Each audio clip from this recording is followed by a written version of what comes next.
Il s'emporte, laisse jaillir la couleur en couches massives. Gord, autodidacte, était toujours insatisfait. Pour lui, ses peintures n'étaient jamais abouties. Des semaines, des mois plus tard, il n'hésitait pas à retoucher encore ses toiles.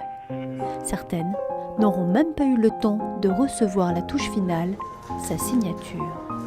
Comme la peinture à l'huile permet ça, alors que l'acrylique c'est un peu différent, mais la peinture à l'huile ça met très longtemps à sécher, donc on peut toujours réintervenir et ça crée du coup des strates et des couches et des transparences, et aussi graver, travailler, sculpter. La peinture était travaillée, ciselée, un peu comme quelque part un bas-relief à force, et c'est ce qui donne une peinture qui est apparentée par des Belges ou des Hollandais, comme un peu le Turner du sud de la France.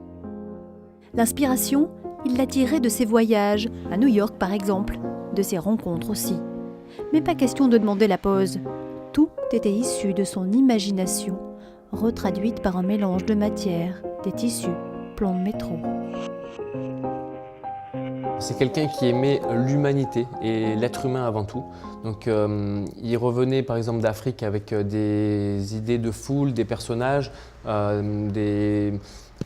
des sentiments aussi, et donc il essaie de faire paraître ces aspects de l'humanité dans ces foules, dans ces personnages, qui peuvent être à la fois tourmentés ou un peu figés ou en mouvement. Jamais il n'aura osé se lancer à 100% dans sa vie d'artiste.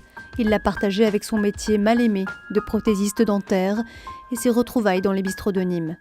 Ses œuvres sont à voir jusqu'au 14 octobre.